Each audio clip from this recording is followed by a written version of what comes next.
I did it. I did it. I can't believe I really figured out time travel.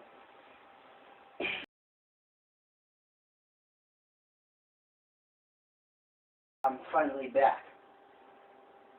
I just went back to the past, and I took a crap on every time travel enthusiast's dreams of a great time travel movie. But I did it yesterday.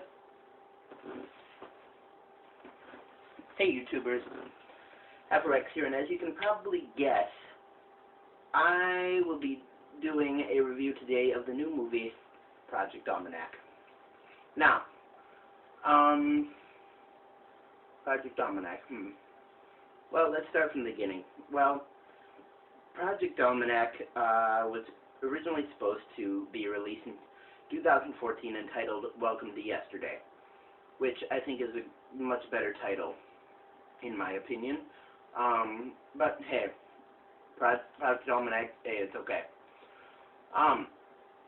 So anyways, went to go see this last night,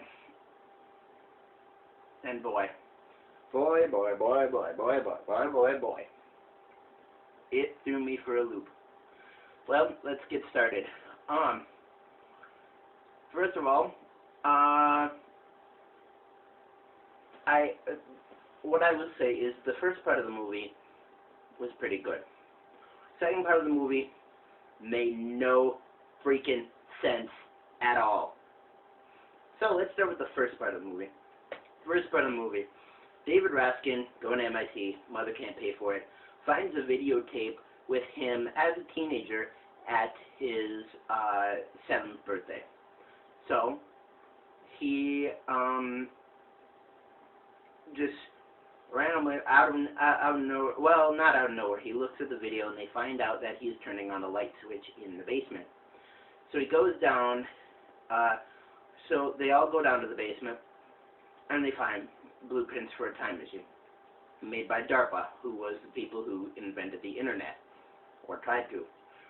Anyways, they start putting together this complex time machine, which apparently you can make a time machine partially out of an Xbox 360, because in the trailer and in the movie, if you see it,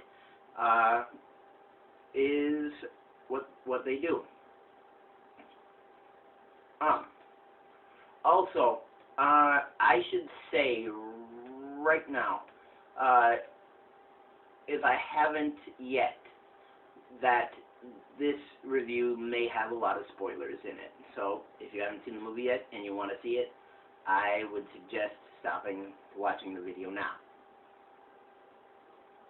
Are you still here? Good. Anyways, I really liked how the beginning of the movie, it was kind of slow, I will say, but I liked how the beginning of the movie was all the tests and stuff. All the tests, it showed how you really have to put in a lot of effort for this kind of stuff.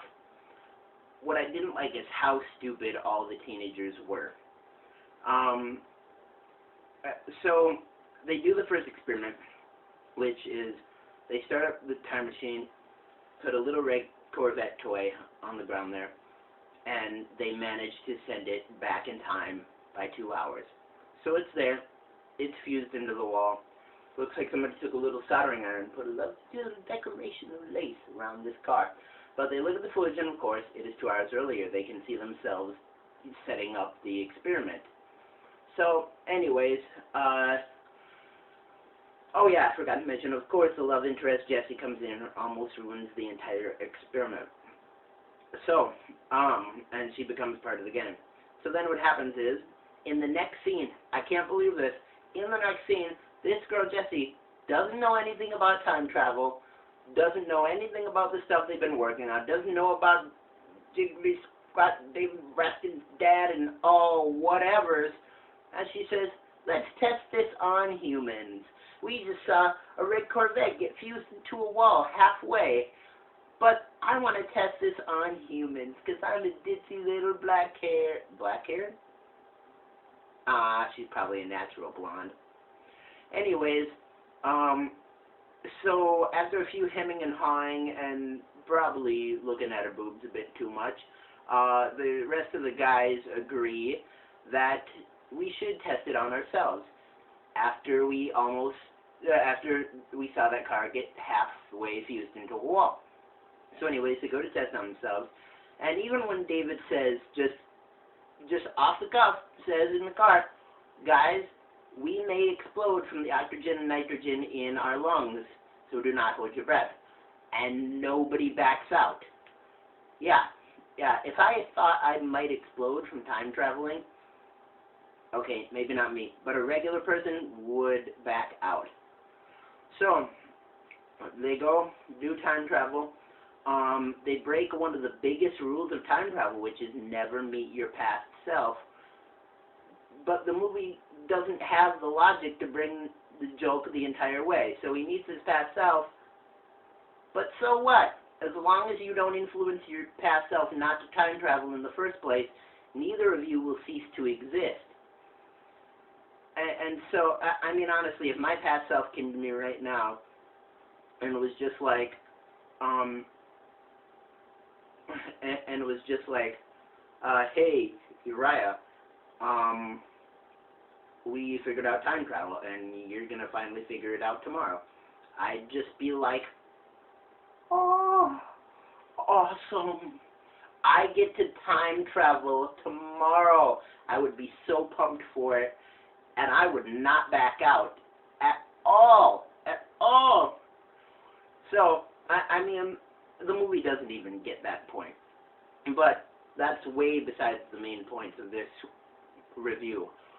So, anyway, they go back in time, do a lot of different stuff, get revenge on bullies and stuff like that, win the lottery. They go to Lollapalooza, which is the main big thing in the movie. They go to Lollapalooza, and David messes up his chance to get Jesse to fall in love with him when they're at the Before the World Ends wall. And so he decides to break even his own, not even the regular rules of time travel, his own rule of time travel. Oh, I forgot to mention, in the trailer when it says do not go back and meet your past self, he does not mention that after they go back and meet that one kid's past self. So, I mean, there. Anyways, he goes back, what the movie fails to see is that if you time travel, then you go back, and then you go back to where you time traveled to, your first time traveling self will be there. And the movie did not see that. They just had it be a do-over of the same day. So, anyways, there are so many opportunities for them to meet themselves and glitch out. Anyways, so what happens is David goes back alone, which is, of course, a rule that he isn't supposed to break because he invented it himself, and gets Jess to kiss him. This starts off a whole chain of events which eventually leads to 77 people dying in a plane crash. So, he eventually finds out through the coaxing of his friends that all of them are the cause of this happening, this whole time shift happening. So he goes back, starts going timeline after timeline after timeline after timeline after boring timeline to try to fix everything. He wants to accomplish three things: stop the plane crash, stop his friend Adams from being in the hospital, and to get the girl of his dreams, Jessie, to still stay with him. So eventually, he gets back to 10 years ago, to when he was 7 years old, and he creates a time loop, stands where he's supposed to stand for the camera shot, and then he clicks a button, goes down to the basement, and talks to his dad.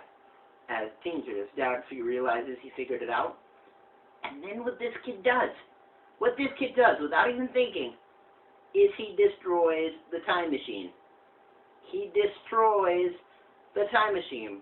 He destroys work that the government is working on, first of all, that his dad has devoted his life to, literally devoted his life to. He destroys it. And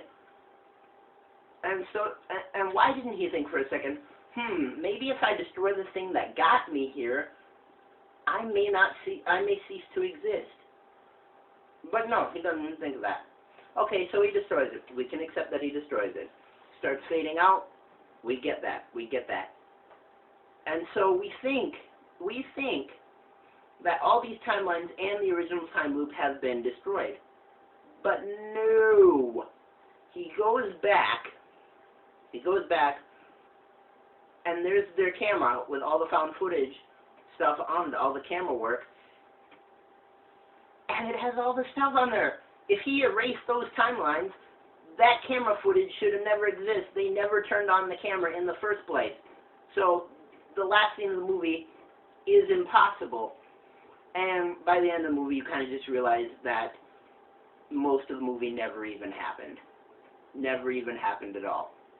So anyways, Project Almanac, I give it a 2.5 out of 5 because it was really, really bad.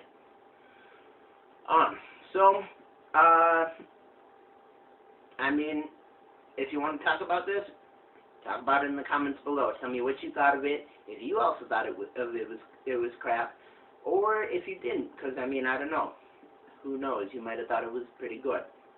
I say a sincere thank you, or a sincere apology to all of the time travel enthusiasts out there, including myself. And I like to say, if you like this video or any of the other Afro X videos, go ahead and subscribe. You will see my video in your place, in your face, every Saturday and Tuesday night. So, you can also like just this video if you like just this video. I also want to send a shout out to Zenden Gamer, who was one of the first people to actually comment. He commented on my Advanced Warfare video, and he just said he wanted me to play more indie games like Terraria and Minecraft. So I decided in the next couple of upcoming videos that I am going to play Journey, which is one of the good indie games, and I have the collector's edition. So you can look forward to that. Anyways, keep YouTubing, YouTubers, and if you're looking for the man whose mane is out of sight, look no further than Afro Dynamite! Dynamite! See you on Tuesday, YouTube, and stay dandy, baby.